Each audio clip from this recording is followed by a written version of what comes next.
আসসালামু আলাইকুম রহমতুল্লাহি ওয়া বারাকাতুহু। কথাগুলো তাদের জন্য যারা মাদ্রাসায় পড়াশোনা করছেন।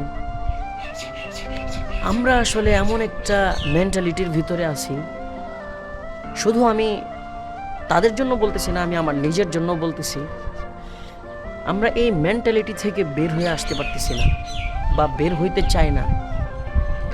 আমরা শুধু মনে করি মাদ্রাসায় পড়লে মাদ্রাসায় খেদমত করতে হবে, বা মাদ্রাসা নিয়েই পড়ে থাকতে হবে, এরকম কোনো কিছু, বা মসজিদ নিয়ে পড়ে থাকতে হবে। দেখেন, আসলে এই যুগে টাকা ছাড়া দুনিয়াতে চলা খুবই মুশকিল, এবং আপনি ঠিকমতো আমলও করতে পারবেন না। ঠিক আছে, তো মাদ্রাসা ছাড়া অনেক কিছু করা যায়, অনেক কিছু, কিন্তু সেগুলো বর্তমান যুগের বাবা মারা বুঝতে চায় না। ঠিক আছে, তো আমার ভিডিওটা যাদের কাছে পৌঁছাবে সকলে বেশি বেশি শেয়ার করে দিবেন, যেন সকলের কাছে পৌঁছায় যায় ভিডিওটা।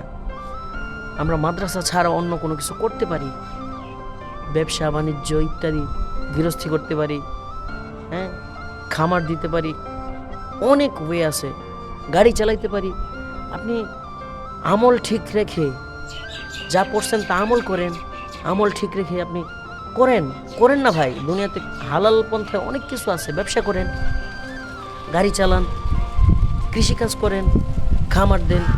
কে কি বললো তাতে আপনার কোনো কিছু আসে যায় না ভাই। আপনি না খায়া থাকলে আপনাকে তো জিজ্ঞেস করবে না যে আপনি খাইছেন কি না। আসলে একজন ব্যক্তি আছে সানাউল্লাহ, উনি আলেম, ঠিক আছে, তো ওনার পুরো নামটা আমার, মানে আইডির পুরো নামটা আমার জান নাই। যাই হোক, ওনাকে আমি সানাউল্লাহ ভাই বলেই সম্বোধন করব। তো উনি এই বিষয়ে অনেক ভিডিও বানায়, আমি দেখি, আমার কাছে ভালো লাগে। কেন ভালো লাগে? মানুষকে উৎসাহিত করে।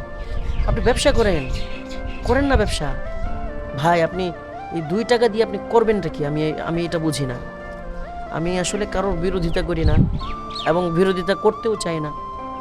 উদ্যোক্তা হন, আপনি ভালো কিছু করেন। যাই হোক, কারো কাছে যদি খারাপ লাগে ভিডিওটা স্কিপ করবেন, আর যাদের কাছে ভালো লাগবে অবশ্যই শেয়ার করে দিবেন। সকলে ভালো থাকবেন, সুস্থ থাকবেন, আমার জন্য দোয়া করবেন যেন ভালো কিছু করতে পারি। আমিও সকলের জন্য দোয়া করি যেন ভালো কিছু করতে পারেন। আল্লাহ হাফেজ। আসসালামু আলাইকুম ওয়া রাহমাতুল্লাহি ওয়া বারাকাতুহু।